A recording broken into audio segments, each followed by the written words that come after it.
Dear learners, welcome to this session, and in this session we would be discussing different sources of finance related to NGOs or the non-governmental organizations.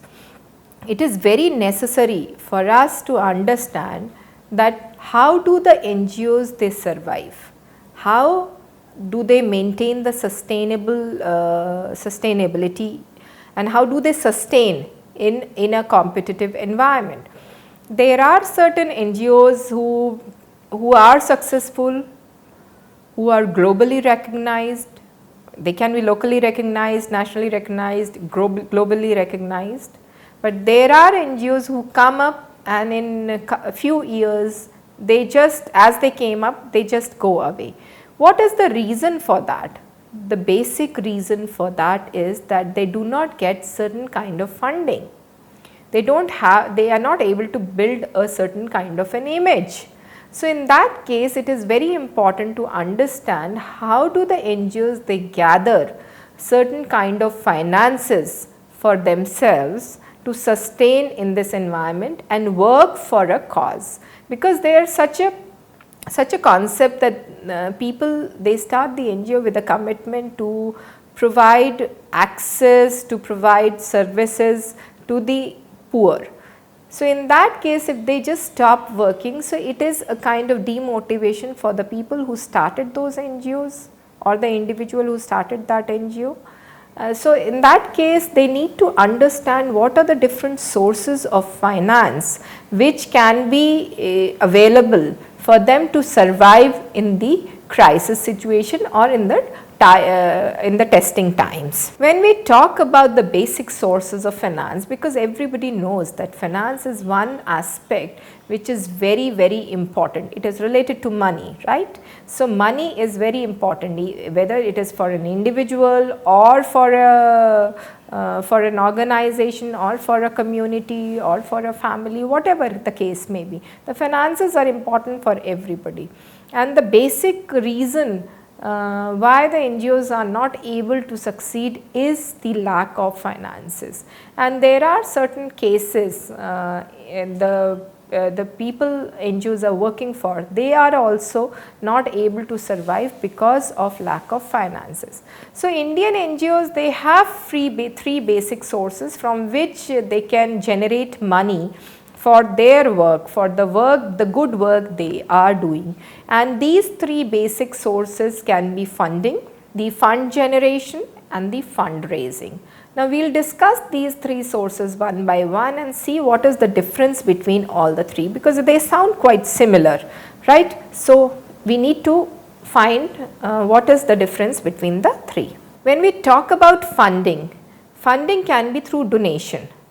It can be international donations, it can be institutional donors, it can be the local donors or individual donations. So through international donors, NGOs, governments, bilateral and multilateral organizations, they do provide the fundings to the NGOs. And through the institutional donors like World Bank, like WHO, World Health Organization, United Nations, these are the institutions who provide funding to the NGOs, and they are connected to certain NGOs and they partner with them. So funding can be in different forms, through international donors, institutional donors, or individual donors. That depends on the NGOs how they partner with them to get the funding. The other aspect is the fund generation. How do the NGOs they can generate the fund? Funding is like they are getting the donation directly, but for generating the fund they have to create a certain kind of a proposal to ask for the money. So that can be, fund generation can be in different forms. It can be from the income from the land, for example the agricultural and dairy farms. They seem to be quite favorite with NGOs, especially those with a rural orientation. If they are situated in a rural background, they have their own agricultural and dairy farms. The producers from these farms, they generate income. And these land can be rented also. So they generate income from these producers, and this income can be used for development of the NGO so that it can work for the society. The fund can be generated through assets like buildings and facilities. If there are big NGOs, they have buildings, they can be rented and the facilities can be rented for and the income generated from that rent can be used for the implementation of the projects of the NGOs or for the working of NGOs. Certain NGOs, they are involved in consultancy or training and they provide the workshops also. So, they generate the income through the fees they ask for providing the consultancy and training. So, these are the capacity building and training NGOs who go to different organizations and they provide certain kind of awareness program for the community and they work for the community service and they generate fees through it. Then of course, there are NGOs, the fund can be generated through interests on fund deposits like FDIs and other things. Usually in this case, the self-help groups come into picture. They act as fund generators for themselves. So, the return on investment from business also can be there. There are not-for-profit companies structure of NGOs. When we discussed the formation of NGOs, we discussed the company structure of NGOs also. So, they have a certain kind of a business. Now, if it is an agricultural NGO working for the agricultural sector, they have, as I said, they have dairy farms, they may be having poultry. So, they can use the income from those kind of business to provide funds for smooth functioning of the NGOs.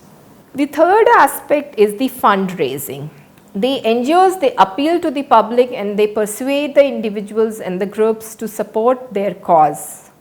And it is one of the most difficult forms of the three methods, three sources of financing, and it can also raise certain ideological problems because certain kind of fundraising, like if you give funds, suppose I am funding a particular kind of an organization and I realize that those funds have not been used properly by that NGO, then naturally I would not be giving or I would not be supporting that organization much later on. So, these ideological problems, they come into picture. So, that is why the fund, this particular source of financing is quite difficult and it is not so sustainable. So, in the fundraising part, the people keep, it's not that the people continue giving to those kind of NGOs because they do not even come to know what exactly the funds is being used for in that particular NGO.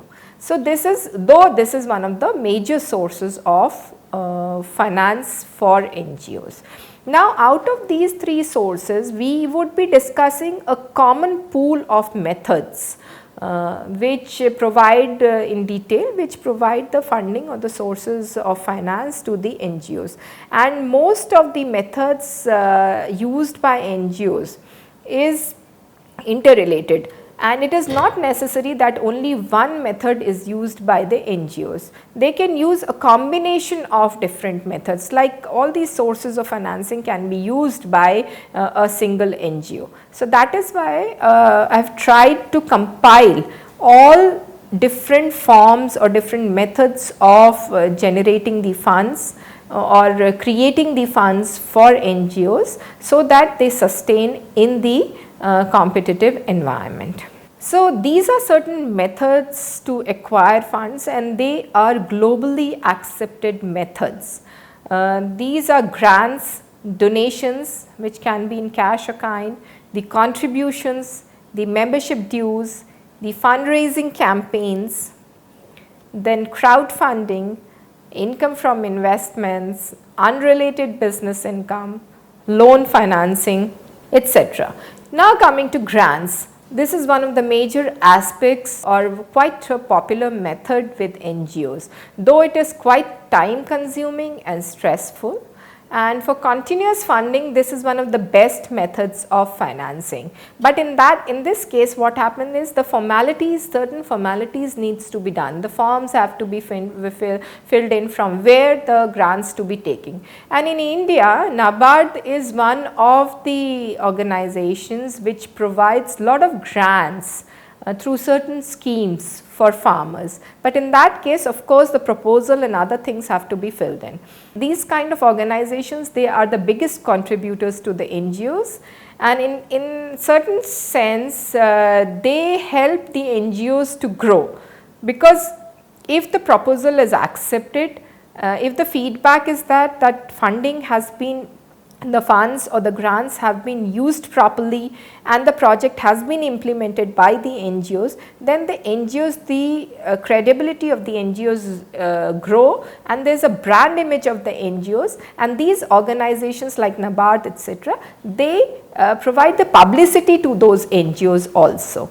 So that is why the grants is one of the most popular methods for getting funds or acquiring funds for NGOs. Coming to the another aspect, that is donations. This is a very common and easiest way to acquire funds for the NGO, though this is not a sustainable source of financing. That this can be done through individuals and institutions, and donations can be either in cash or in kind. If it is in cash, there is a little issue with cash, because when you give cash, then you do not know where the funds are going. So, because you do not get the directions where the funds are going, and most NGOs, they do not rely much on this method. And if it is kind, like transport services, like infrastructure facilities, like tables, chairs, and like I mean different kinds of facilities provided through donations. So it can be a big relief for struggling organizations or budding organizations. For big organizations, these kind of funding, they keep on coming, so they do not bother much on it. They just concentrate more on grants. Then we have contributions. The contributions can be from the partnering organizations, as we gave the example of Oxfam, which works with partner institutions or the NGOs in developing nations or the third world countries, where they contribute certain amounts, they fund them, and the contributions, these are the bigger NGOs. The contributions are usually given in large amounts, and usually it can be done by the board members or the partner organizations, as I gave you an example. Another example is the Farmers Bank and Trust in USA. This is a very big NGO which generates funds through contributions in various forms. They have a concept, they have a proposal where you can contribute. They ask the contribution is in which form, you are giving in which form. Give India is another organization which work on the concept of contributions. Then we have membership dues. These are, this is quite a challenging way of acquiring funds or grants on a regular basis. One or two times it is okay. So the NGOs, they form memberships with large corporations. Now there is an example of farmer producer organizations, which is Government of India initiative, and it is done by, or it is operated by NABARD, and in this case the farmers, they become the members. NGOs, they become the members of this. Even the farmers, the individual farmers can become the members, and these corporations charge a certain fee which is known as membership dues, and these members are often partner institutions for many projects, and they provide the funding. So NGOs get more publicity through these members. So membership dues is a way of giving membership fees to the institutions whom you are belonging as a member. Then of course there are fundraising campaigns. There are certain methods of fundraising. It can be through booth, like putting up stalls in community centers, in societies, in trade fairs, in hearts. In India it is very popular, the Kisan hearts are very popular. Then you have social media campaigns also. And there's one way we will be discussing just a few minutes later. There's one way of generating funds through social media campaigns. You have partnerships, you try to host events like Association for India's Development, AID. This is raising funds for the farmers. Until date, they have raised around 4,49,015 for agriculture and farmers welfare fund. So they have different funds like this, and they generate the funds through fundraising campaigns.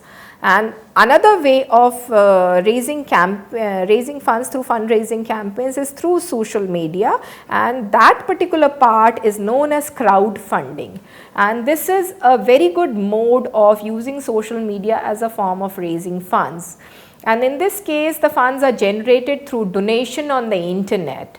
And the campaign is placed on internet with certain objectives, and it is for a particular time period. It may be for 15 days, it may be for 20 days, it may be 1 month, 1.5 months. It is not for a longer period of time. And in that case, a certain amount is targeted, like say 50,000 rupees have to be generated for a special cause within 15 days. So they raise this campaign, and it usually comes with a little or no cost to the organization, and it has very, very effective results. It is quite time bound. For example, Milap is the largest crowdfunding site in India, and it has a campaign called 1 crore fund for farmers, which is running to raise funds for the farmers. And if you go to the site, you will find many such issues. It can be education, it can be health, it can be travel. Even travel is also there. It can be, now if you find, it can be for the COVID-19 fundraising campaigns also. So this is one of the major innovative way of raising funds for the organizations, for the NGOs. Now investment income, this investment can come from bank loans, from the stock market. Though stock market is very risky, the others like deposits. This is quite risky and may incur losses. Just keeping the savings in the bank and let it grow is quite time consuming, so the investment is required in some form or the another. Now in this case, again, the self-help groups or SHGs, they come into picture. They save and they use it for loans. So investment income can be used as a loan financing scheme also. There are certain unrelated business income also, and they may not have tax exemption. It is not necessary that they have tax exemption. Usually they are in the form of sponsorships from the partners. For example, the CSR activities like company law 2013, the amendments have made it mandatory for all the companies to have 2% of CSR activities, and these activities, the corporate social responsibility activities on part of the corporates, have provided lot of NGOs a source of funding. And for example, HDFC in this case is providing support for soil and water conservation, water management, etc. So if it is working for the HDFC is working for the support for soil and water conservation, then they would target the NGOs who are working for soil and water conservation or the environmental NGOs. So this source is the unrelated business income.